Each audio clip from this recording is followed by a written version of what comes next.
Meini, bonsoir, merci d'être avec nous, d'avoir répondu à l'invitation du Maghreb. On vous présente brièvement pour ceux qui ne vous connaissent pas.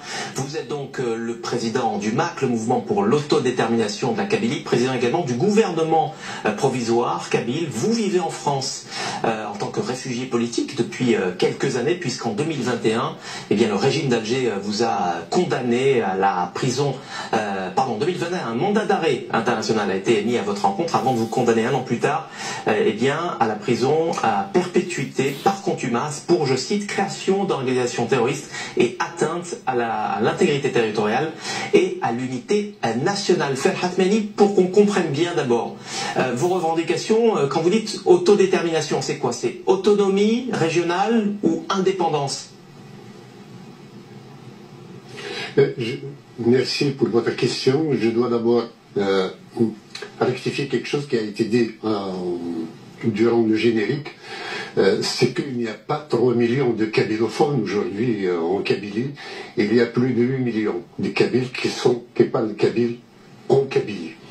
Et il y a 2 millions à Alger, 2 millions d'autres en France qui parlent kabyle et qui sont des Kabyles.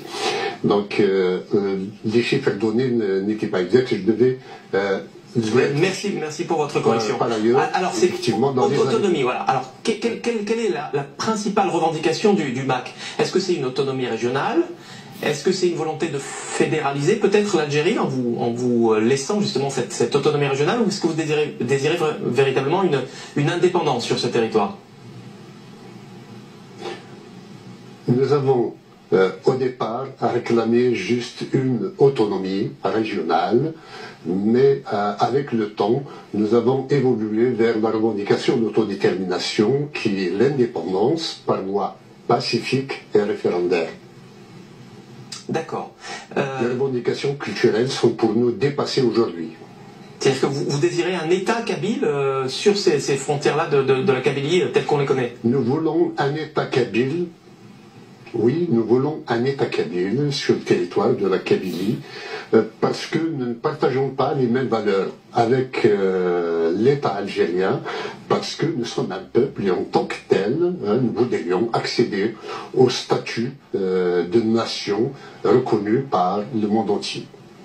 Est-ce que c'est une revendication qui est partagée par les Kabyles d'Algérie? Parce qu'on peut lire ci et là que votre impact sur les Kabyles en Algérie est plutôt limité. Ils sont dans cette même mouvance, cette volonté d'indépendance souveraine?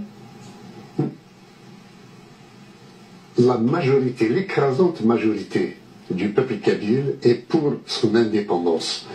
Et si le pouvoir algérien savait que nous étions minoritaires, il aurait lui-même organisé le référendum d'autodétermination pour nous désavouer. Ouais.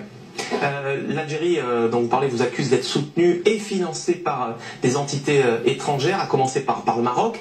Est-ce que vous pouvez nous dire ce soir, Ferhat Meini, que vous n'avez aucun contact avec les autorités marocaines et que vous récusez donc ces accusations à la fois de soutien et de financement marocain?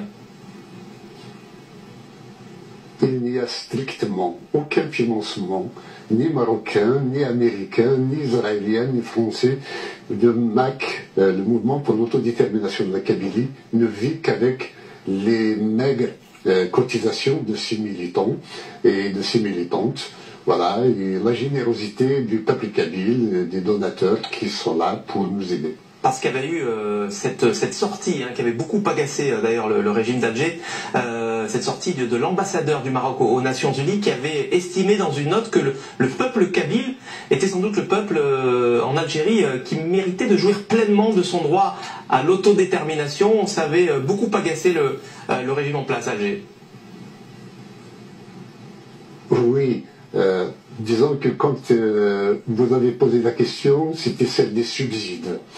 Il n'y a aucun financement de quelque partie que ce soit pour le mouvement pour l'autodétermination de la Kabylie.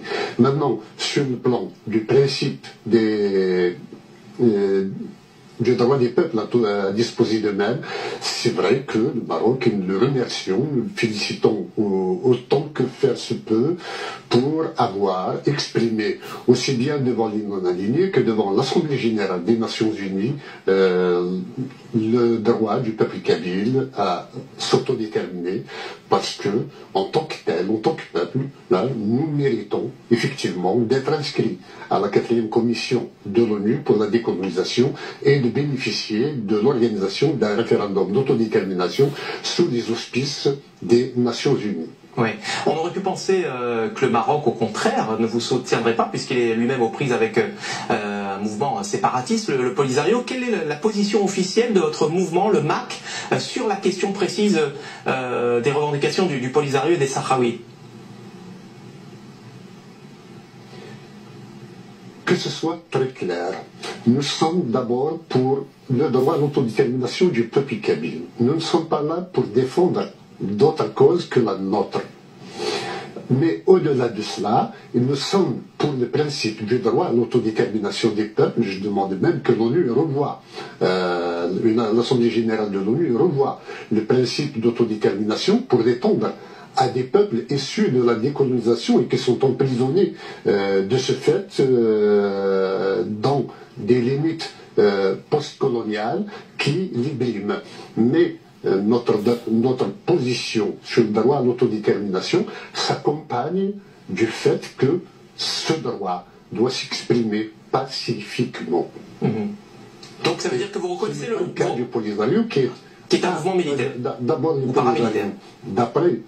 D'après ce que nous connaissons, d'après nos connaissances, nous savons qu'il a été créé et armé par l'Algérie, qu'il est toujours armé et soutenu, organisé par l'Algérie, et en même temps, il utilise la violence armée qui est tout à fait contraire à nos valeurs. Ouais, les Algériens prétendent également que vous êtes soutenu et financé par Israël. Est-ce que vous pouvez nous dire ce soir, Ferhat Mehani, que vous n'avez aucune relation avec Jérusalem? Je n'ai strictement, personnellement, ni en tant qu'organisation qui est le mouvement pour l'autodétermination de la Kabylie ou le gouvernement provisoire kabyle, la Navale, nous n'avons strictement aucune relation officielle avec Israël, ni occulte d'ailleurs. Il n'y a ni de relation officielle ni officieuse pour le moment. Il m'est arrivé de faire un voyage en Israël au mois de mai 2012, et voilà, mais c'était une visite qui était semi-officielle, oui. Mais depuis, il n'y a plus de contact entre Israël et la Kabylie. Alors vous parlez tout à l'heure d'autodétermination, d'indépendance. Quelle est votre position, en tout cas la position de votre mouvement, le MAC, sur la question palestinienne? Je vous le répète, notre souci est d'abord le droit à l'autodétermination du peuple kabyle. Notre combat consiste à nous concentrer sur notre libération en tant que peuple et en tant que nation, de manière pacifique. La deuxième réponse que je vous apporte, je souhaiterais que M. Mahmoud Abbas ou des dirigeants palestiniens s'expriment d'abord sur le droit à l'autodétermination du peuple kabyle. Nous verrons ensuite ce que nous pourrions en dire. Sinon, nous restons dans le droit des peuples à disposer d'eux-mêmes de manière pacifique. De manière pacifique, ça veut dire quoi? Quels sont les moyens dont vous disposez ou que vous déployez pour accéder à cette autonomie ou cette indépendance?